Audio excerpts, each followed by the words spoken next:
Olá, seja muito bem-vindo. Vamos começar mais uma Jornada da Calma? Eu sou Helena Galante, estou muito feliz de estar aqui com vocês. Eu sempre falo isso e é sempre verdade, porque hoje eu tenho o prazer de receber aqui no estúdio a Cíntia Alves. Cíntia, seja muito bem-vinda. Muito obrigada, Helena. Estou muito feliz, emocionada de poder fazer parte dessa jornada de calma e de estar aqui ao seu lado com o seu público. Que delícia, que delícia. Eu vou contar que foi um dos encontros que a internet nos trouxe, né? O Instagram da Cíntia é _C_alma, que pode dizer com alma, pode dizer calma também. Eu olhei e fiquei intrigada e falei, ué, a gente marcou um café. E foi um café tão delicioso, renderam tantas conversas. A Cíntia vai participar da Tal Felicidade também, não só do Jornada da Calma. E ela é psicóloga e tem muitas coisas para falar. E, enfim, eu fico muito contente de poder trazer ela aqui para o Jornada da Calma, para vocês poderem ouvir um pouquinho. Porque entre muitas coisas que a Cíntia fez e ela vai contar pra gente, ela trabalha com mudanças. E sempre que a gente começa aqui um ano novo, a gente sempre tem essa ideia de que agora a gente vai mudar e agora vai ser diferente. Mas antes de começar a gravação, a gente estava falando de uma outra coisa da mudança, né? O quanto as coisas estão mudando mais rápido, parece que a gente tem a impressão. E que, por mais que tenha uma coisa, às vezes, no nosso coração que fala assim, peraí, gente, tá mudando muito, calma. Tem, parece que um lado lúcido que fala assim, ó, vai continuar mudando, não vai ter muito jeito. Agora, o ritmo da mudança é assim. Como é isso pra você hoje, Cíntia, assim? Quando você pensa em mudar e em tudo que muda, como é que você fica no meio dessas mudanças todas? A mudança, eu acho que ela é o lugar, o espaço em que mora a liberdade. A liberdade de você conhecer um mundo que até então você não sabia que existia, de se conhecer a partir de uma nova experiência e a liberdade de poder existir de um outro jeito. E se a gente for parar para pensar, a gente tem uma capacidade inata para se adaptar às mudanças. Então, pode parecer bobagem, mas a gente se olha no espelho todos os dias e a gente sabe que a gente não é a mesma pessoa, não só visualmente, mas em qualquer outro aspecto. E a gente está se adaptando a isso, mas não necessariamente a gente olha para isso como um fenômeno natural, até desejado, né? Não mudar pode até, assim, esticando bem a corda, ser fatal. Porque tudo aquilo que tem vida, muda. O princípio da vida é a mudança. Tudo que existe hoje, o mundo que a gente conhece hoje, é diferente daquele para o qual a gente foi treinado, como a gente estava falando agora, né? Assim, a viver. E isso não necessariamente é ruim, mas pode nos assustar quando a gente quer dar conta de controlar a mudança ou definir exatamente qual é a mudança, sem perceber que ter um sonho é algo inspirador, faz com que a gente possa ir atrás do que a gente gostaria, mas se aprisionar a algo estático pode levar a gente a um processo de depressão, de falta de autoconhecimento, porque a vida é esse processo dinâmico que é a mudança que existe. Então, observar isso como pessoa, como terapeuta, pode ser angustiante se eu entrar nessa vibe de querer entender absolutamente tudo. Não é possível. Então, olhar para a mudança como um fenômeno curioso me ajuda.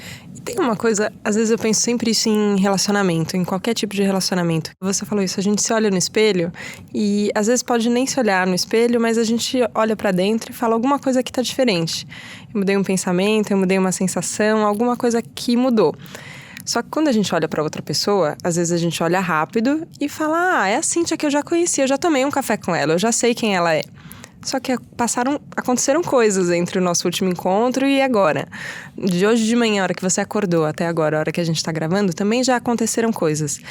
E às vezes eu sinto que a gente não tem esse olhar treinado para olhar de novo e falar, peraí, deixa eu conhecer de novo, deixa eu olhar de novo para ver quem está na minha frente, como mudou. E às vezes a gente fica, que às vezes a gente fala de rotular, né? Você já rotulou a pessoa? Não, eu já conheço. Eu já sei como é que ela é. E na verdade não, né? Como é que a gente treina esse olhar para olhar para o outro, tentando reconhecer todas essas mudanças que são tão complexas e às vezes tão sutis, mas acontecem com a outra pessoa?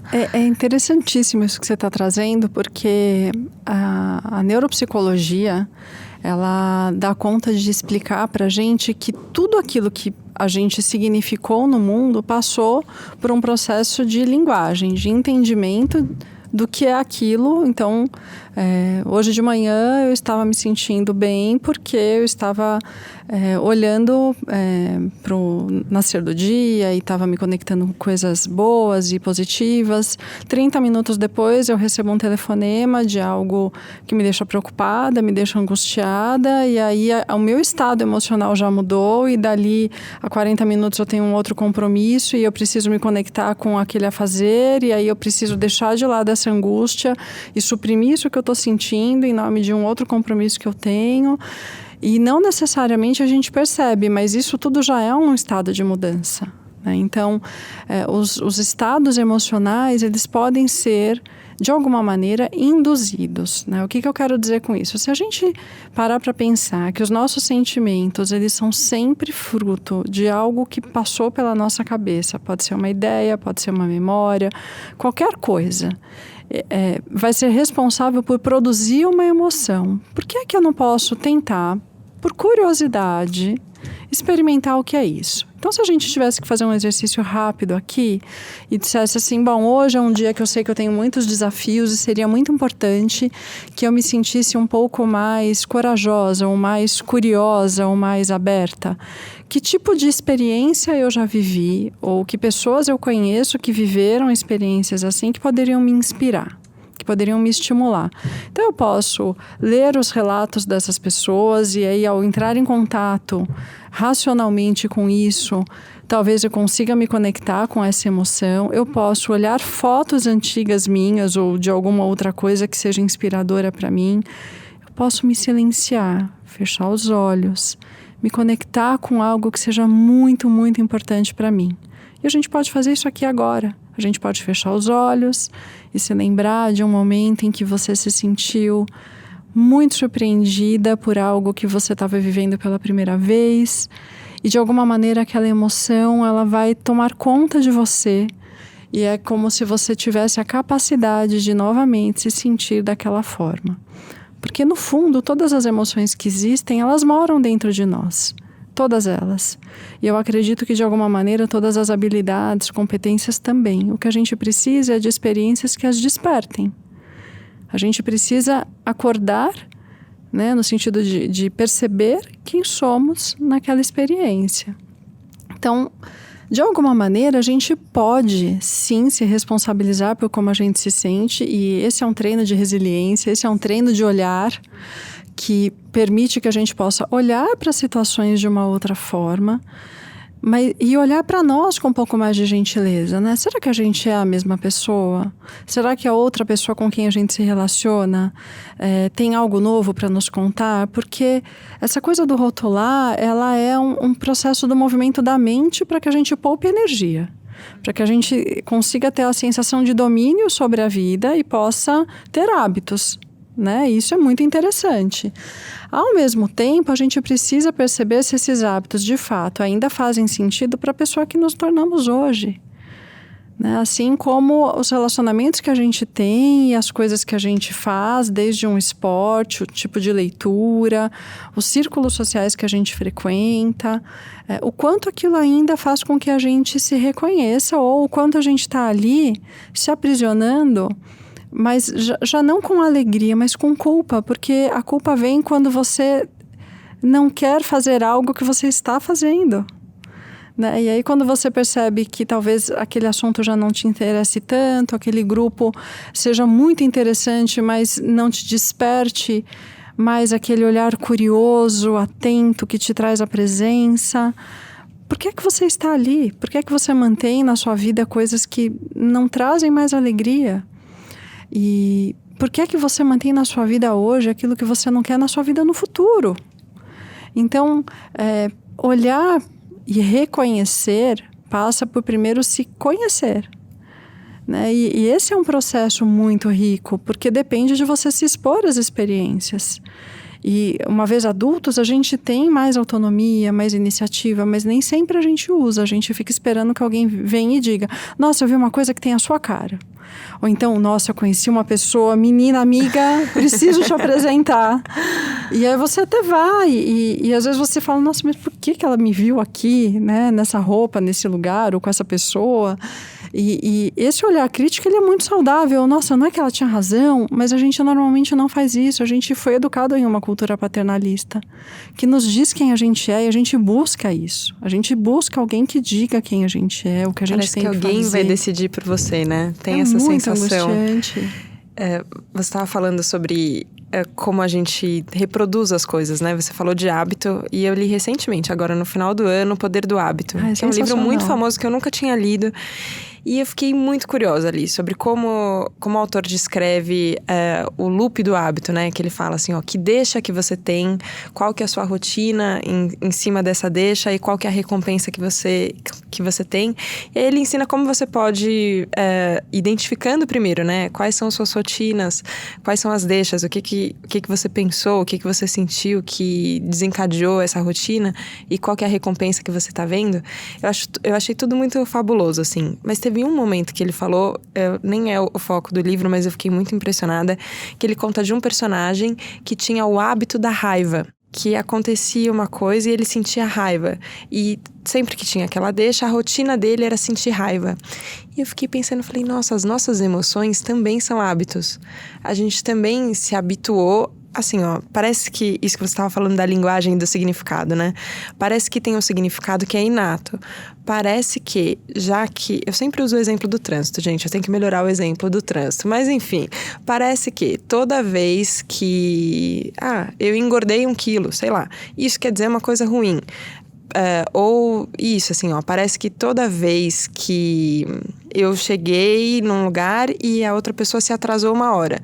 Atrasar 1 hora é ruim. Não existe essa possibilidade e eu tenho que sentir o quê? Raiva dessa pessoa. Não importa que eu tô morrendo de saudade dela, que eu gostaria muito de encontrá-la, que eu tô ansiosa pra encontrá-la porque a gente tem muitas coisas pra trocar. Parece que a gente tem isso, uma deixa de que se você ficou esperando, então o que você tem que sentir é raiva. Essas emoções que são habituais e que eu sinto que a gente pode pegar isso na mão, né? Isso que você tava falando assim, ó, a gente que tá sentindo, a gente que tá pensando, a gente que tá sentindo essas coisas e pode escolher. Só que às vezes é tão inconsciente, né? Como é que a gente traz isso mais pra lucidez, pra gente poder falar, não, eu não preciso sentir isso agora, eu posso sentir outra coisa. Adorei te ouvir, adorei a explanação. Tô aqui me contendo em pensamentos que, assim, realmente adorei. Olha só, a mente, ela pode ter um treino cognitivo para isso. E cada vez que você se pergunta o que é que aquilo significa sobre você, você talvez tenha uma chance muito maior de entender o que é que significa o atraso em si e o que é que significa o atraso daquela pessoa e qual é o seu valor nisso. Porque um pouco dessas emoções mais intensas, eu vou dizer até disfuncionais de certa forma, porque como você está dizendo, você está esperando alguém que você está com saudade, né? E aí a pessoa se atrasa por 1 hora. Qual é o significado disso? Por que você sentiu raiva, sabendo que a gente vive em uma cidade caótica ou que as pessoas de fato podem ter imprevistos e, quem sabe, podem ter de fato esquecido, né? Assim, uma outra coisa aconteceu. Aquilo reduz a importância que essa pessoa tem na sua vida? Aquilo faz com que você sinta que você, então, não tem importância na vida dela? O que é que significa aquele evento que está te trazendo raiva? Então, situações de atraso são chatas, mas aquele atraso em especial despertou a raiva, que é uma das emoções mais fortes que uma pessoa tem. Uma pessoa movida por raiva, ela é capaz de muita coisa que depois talvez ela não sustente. Porque a raiva é uma emoção que, como as outras, ela esfria, mas a consequência do impulso dela fica, né? Muitas vezes fica, e aí quando ela se dá conta, já foi. Então, um bom treino é o que é que isso significa no fundo? O que é que isso significa sobre mim? Será que significa que eu estou me sentindo muito vulnerável, muito carente, estou sobrecarregando a outra pessoa com a minha necessidade de me sentir amada. Poxa, mas o fato dela ter vindo, embora com 1 hora, já não mostra que talvez ela esteja constrangida, ou enfim, mas ainda assim ela veio e ela se dispôs, ou ela não pôde vir bom, tudo bem, isso significa o que sobre mim? Tá, em último caso, bom, a pessoa não gosta mais de mim, né? O que isso significa sobre mim? Bom, que eu não sou gostada por esta pessoa. Mas isso não é meu, é só que a outra pessoa mudou de ideia, mudou de opinião, ou está vivendo uma situação na qual ela não consiga estar próxima de você. Então, o significado que as coisas têm podem ser prontos, e aí eu acho que a gente vive num mundo de significado pronto. A criança mal nasceu, já tá lá, vai ser corintiano, ou vai ser palmeirense, vai ser São Paulino, ou vai tocar piano como o avô, vai ser professora como a mãe. O mundo tá cheio de mecanicismos, de encantos, mas a gente está sempre projetando para o outro o significado que aquilo tem pra gente. Quem nunca foi conversar com uma amiga e no primeiro silêncio dela falou, olha, comigo aconteceu? Ou olha, pra mim, eu, Cíntia, pra mim isso significa tal coisa. Como quem diz, olha, você não tá enxergando bem. Não é que a pessoa pensa diferente, é que ela ainda não entendeu. Então, é a mesma coisa de pessoas que têm, sei lá, religiões diferentes, opiniões políticas diferentes, e uma precisa ficar convencendo a outra de que o significado dela, a verdade dela, é a que deve prevalecer. O que isso comunica, no fundo? Uma vulnerabilidade tamanha por perceber que o mundo é realmente diverso, que a gente não conhece, que a gente não controla, e tá tudo bem. Por que a gente precisa controlar? Por que a gente precisa conter? Por que a gente só não pode existir e entender que o significado das coisas também mudam? Eu não sei, a gente faz isso o tempo inteiro, né? Eu me lembro que há uns anos atrás eu adorava feijoada. Adorava. E de uns anos pra cá eu passei a não gostar mais. Então por que eu vou continuar consumindo? Ou o contrário, eu não gostava de nada apimentado. E aí eu, pelo rótulo, não queria provar mais. Em algum momento, sem saber, um prato apimentado me foi apresentado e eu falei, nossa, mas não é que isso não é assim tão ruim? Na verdade, isso é gostoso. Por que é que eu tô achando que isso é ruim há, sei lá, 15 anos? Porque uma única vez na vida eu comi, queimei a língua, não gostei e aquilo ficou. Então, é um instinto de proteção que faz a gente rotular. E ele nos protege realmente de ter experiências que possam ser potencialmente ruins. Mas ele nos impede, na verdade, de perceber que talvez aquela experiência tenha sido ruim. E todas as outras podem não ser. E que ainda que a gente viva experiências ruins, a gente tem capacidade de dar para ela um significado que a caiba. Aquela experiência foi ruim. Não significa que todas as outras serão.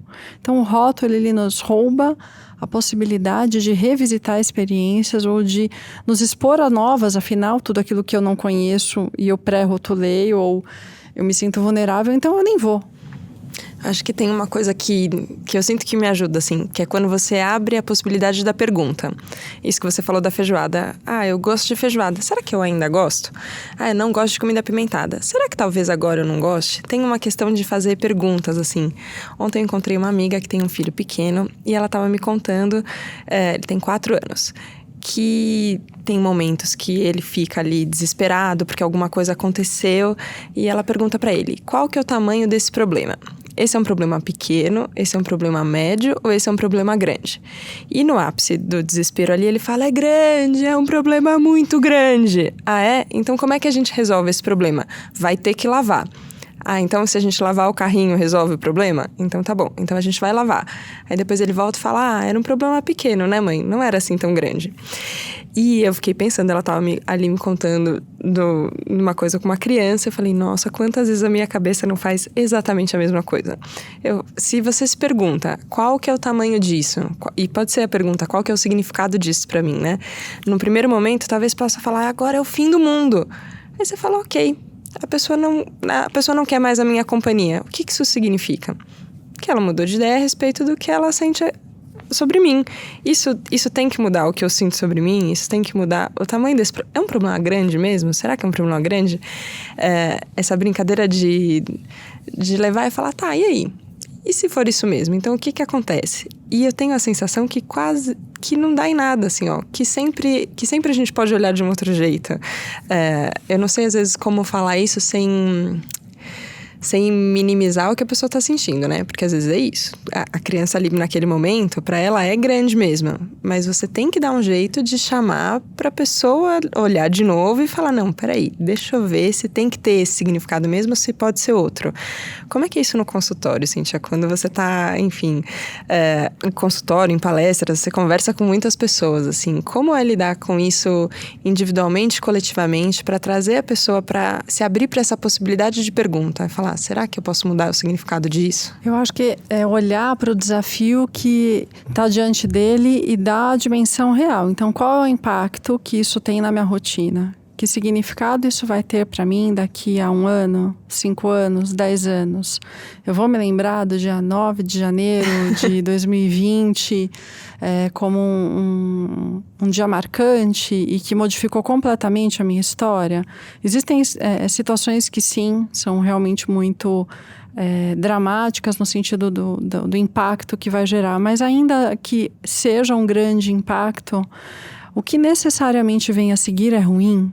Eu me lembro que eu estava com a Mariana Ferrão no unboxing sobre mudança agora em dezembro, no final do ano, e uma pessoa que estava participando ali disse: eu estou vivendo um momento muito difícil. Eu vou colocar em outras palavras, né? Porque eu estou me separando e eu não sei exatamente o que vai acontecer. Tem a família envolvida, tem os filhos, eu não sei o que esperar disso. A minha vida realmente parece que virou um caos.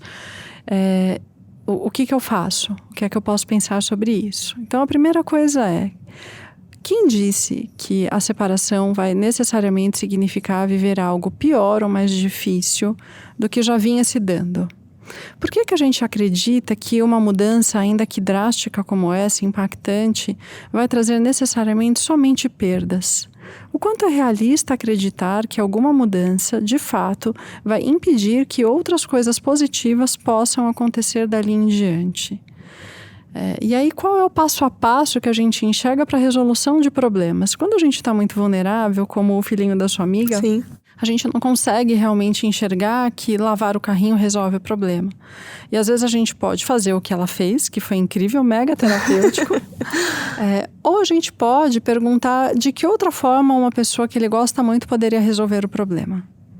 Porque às vezes a gente precisa recorrer a essas outras referências que a gente tem no nosso repertório, né? Então, como é que sua melhor amiga resolveria isso? Como é que alguém que você admira, respeita, faria para lidar com essa situação? Que habilidades essa pessoa precisaria utilizar? Se você tivesse que criar um avatar, um totem, que habilidades, que competências emocionais essa pessoa precisaria trazer à tona para resolver isso? E se a gente tivesse que transformar isso num plano para ajudar essa pessoa, hipoteticamente, claro, mas, né? Como é que seria? E por que não você? Que incrível isso. Então, por que não trazer essa habilidade desse totem ou dessa pessoa para você? Porque ela está acessível aí. E aí a gente pode fazer exercícios de visualização, a gente pode fazer evocação, né? Com os exercícios que a gente falou aqui no início da nossa conversa. Vislumbrar a capacidade... eu fiquei pensando, né, vindo para cá, assim, o quanto que a mudança, ela tem uma pitada de fé que na verdade não é uma pitada, é que ela é gigantesca, porque mudar significa acreditar em uma coisa que ainda não existe, né? Mas a vida é isso, é construção, é dia a dia. Por mais que você planeje coisas incríveis e elas de fato aconteçam, muitas outras podem vir na esteira daquilo, ou a vida pode te surpreender e trazer um desafio, uma situação difícil que você não estava esperando, e aquilo pode ser uma oportunidade de você olhar para a vida de outro jeito.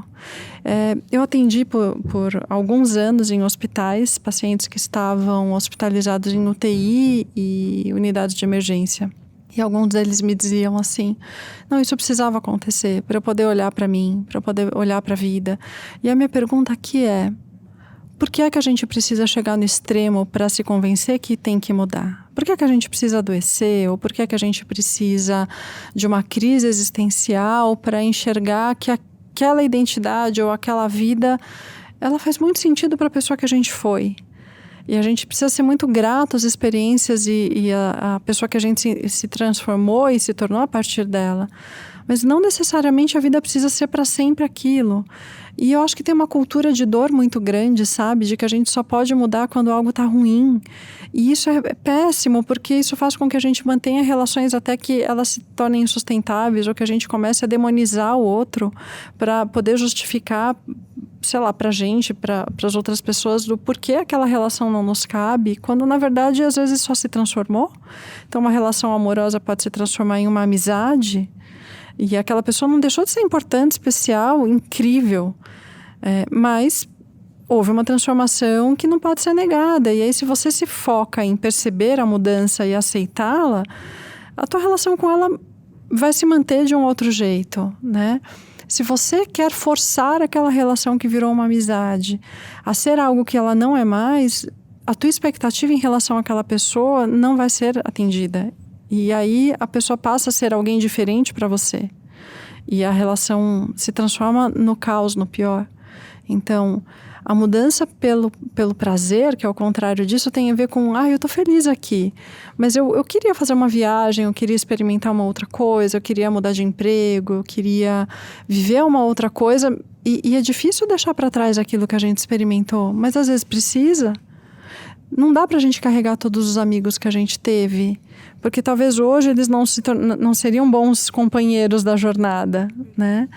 Mas a gente pode fazer novos. E olhar, então, com fé, que significa acreditar que o melhor vai vir e que algo dentro de nós é capaz de aceitar, aprender, enfrentar e ressignificar, faz com que a gente consiga olhar para si e para o outro, como você me perguntou agora ali atrás, de um outro jeito. Quem é essa pessoa que está aqui? Que viagens ela quer fazer agora? Depois disso que aconteceu com ela, o que ela está pensando sobre a vida? Às vezes a gente se transforma em uma leitura. A gente tem um insight que muda tudo, né? Então não é a gota do copo que transborda, é cada uma delas. Mas em algum momento aquilo fica claro. Você falou de casamento e eu tô muito impactada. Eu vi recentemente História de um Casamento, filme que tá na Netflix. Pesado, assim, muito pesado. Achei toda... É uma história de uma separação, na verdade, né? Uma história de um divórcio ali de um casal. E o que eu fiquei muito intrigada no filme... Vou tentar não dar muito spoiler, apesar de achar que talvez muitos ouvintes já tenham visto o filme.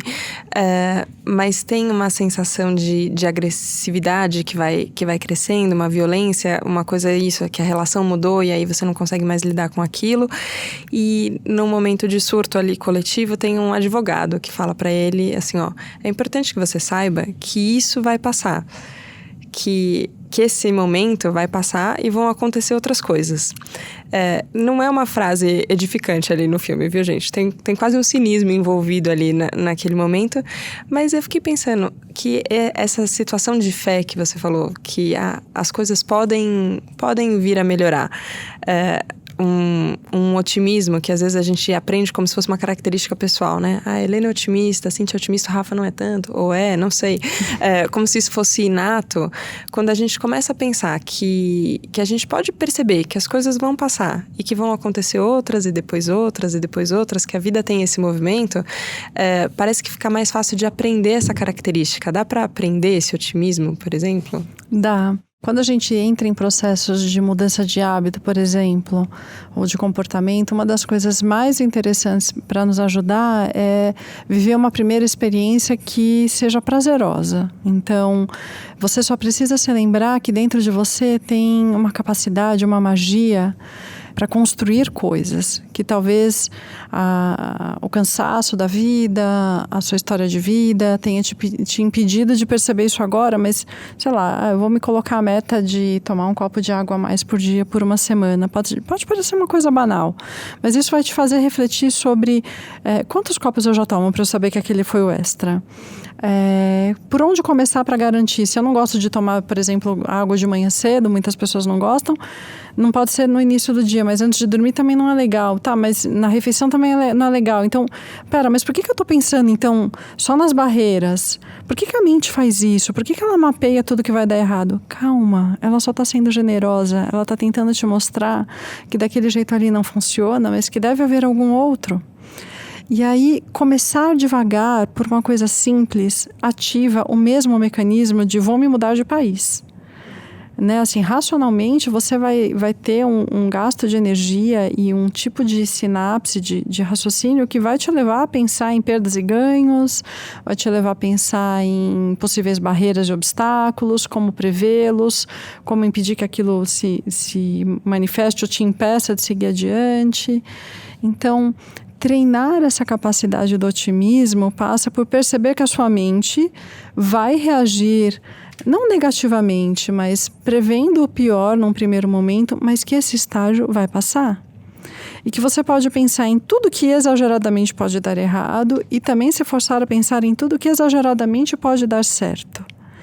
E investir que uma mudança pode vir e que ela vai ter o significado que você der a ela. Então, se tudo der errado, o significado que você der a essa experiência pode ser de algo divertido que você se aventurou a fazer, de uma coisa que te ensinou coisas importantes, da percepção de que talvez aquilo não sirva para você, que você estava equivocado e tudo bem.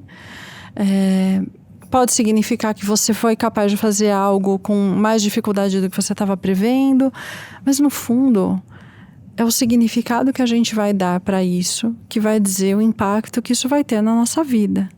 E aí, treinar o otimismo significa treinar um olhar compassivo para quem a gente é, para aquilo que a gente foi e é capaz de fazer e viver com o que a gente tem aqui agora e com o que a vida pode ter de generosidade. Outro dia eu li que a abundância é ter o que você precisa na hora que você precisa. Eu acho que é a melhor definição de otimismo, está ligado a isso.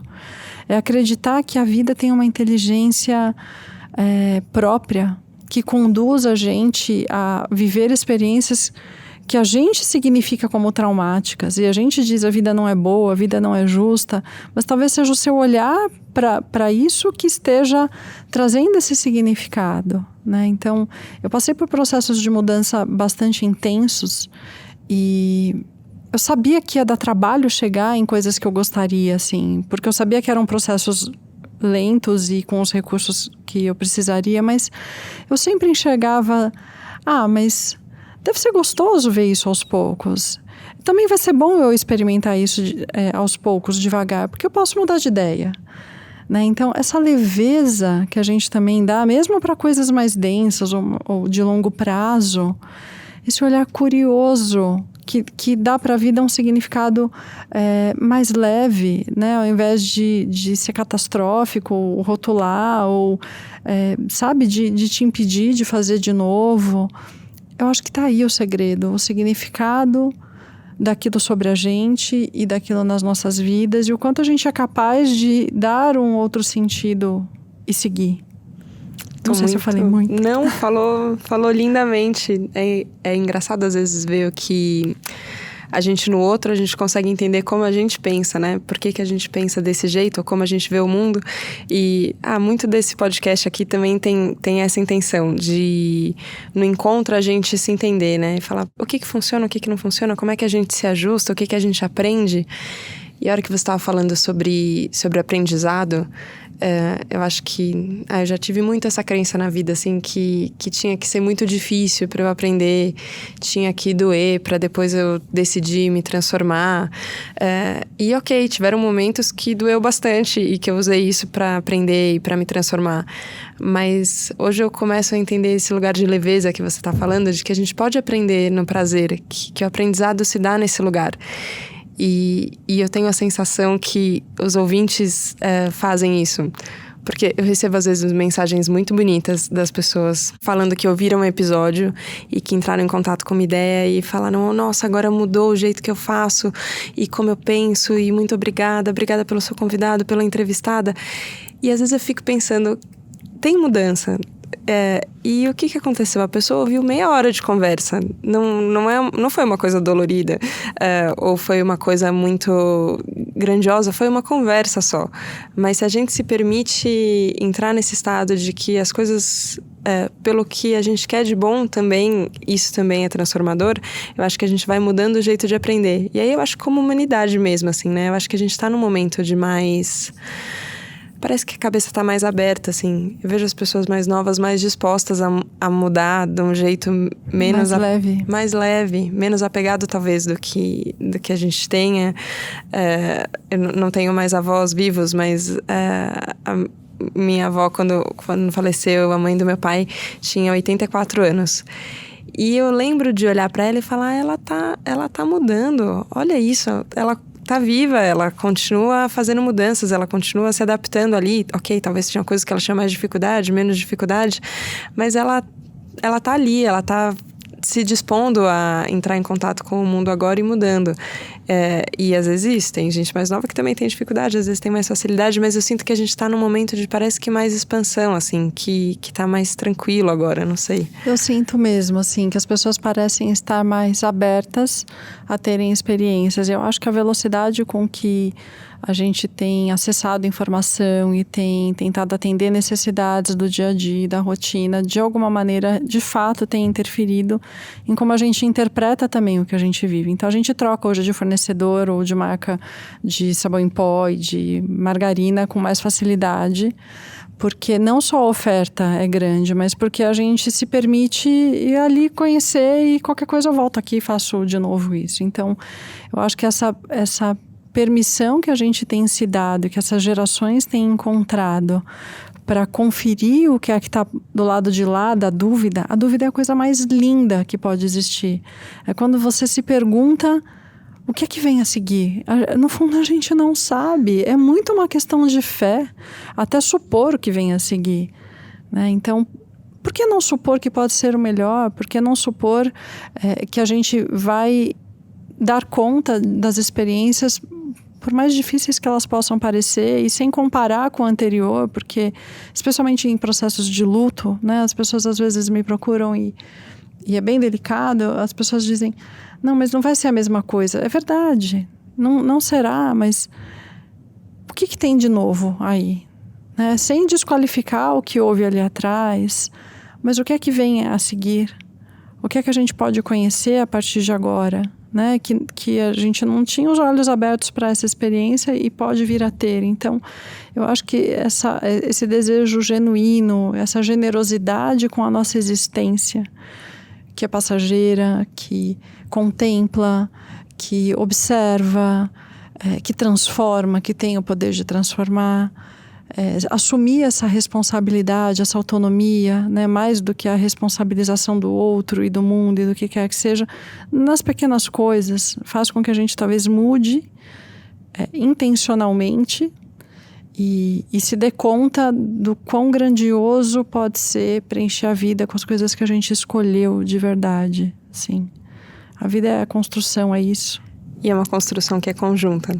Eu sempre penso isso, assim, que é muito feliz hoje em dia que a gente possa se encontrar, que a gente vai se reconhecendo no outro e descobrindo que tá todo mundo nessa mesma jornada, para usar o nome aqui do Jornada da Calma, mas enfim, nesse mesmo caminho que é isso, que tem você pensando na psicologia e como você vai fazer isso, e eu tô aqui na comunicação também tentando pensar em como a gente vai poder fazer isso, e tantas outras iniciativas que as pessoas de fato estão fazendo. Quando a gente se reconhece também que a gente não tá sozinho, também eu acho que ajuda nesse passo de dar o próximo passo, respirando fundo, sabendo que ok, eu não sei o que vem na frente, eu não sei a hora que terminar esse podcast, o que vai acontecer, mas pode ser bom. Então eu fico muito... A sua presença me deixa muito otimista, assim. É muito bom saber que tem no mundo você. Ai, conversando com as pessoas e entregando isso para elas, ajudando nesse exercício de confiança de que tudo bem, a gente vai mudar. E tá tudo certo, a gente vai mudar junto e vai ser legal. Queria muito agradecer a sua presença aqui no Jornada da Calma, foi uma delícia. Obrigada por ter vindo. Estou muito emocionada e muito feliz por poder levar para os teus ouvintes, para mais pessoas, uma mensagem que devolva para elas ou reforce para elas a importância de acreditar em algo que as faça sentir viva e entender que a vida pode ser diferente do que está agora e que tem algo que elas podem fazer a respeito disso, mesmo que pareça pequeno, isso vai reverberar e vai trazer outras coisas. Muito obrigada, Helena. Obrigada. Obrigada a você que nos acompanhou aqui nesse papo do Jornada da Calma de hoje. Ai, é gostoso, né? Eu acho muito gostoso. Muito. Muito obrigada pela companhia, pela presença de vocês aqui. A gente sabe que vocês escutam com o coração aberto e isso é digno de muita gratidão. Fico muito feliz de ter vocês aqui e a gente se vê na próxima segunda com mais mudanças. Vamos ver como estaremos até lá, tá bom? Obrigada, um beijo, tchau, tchau.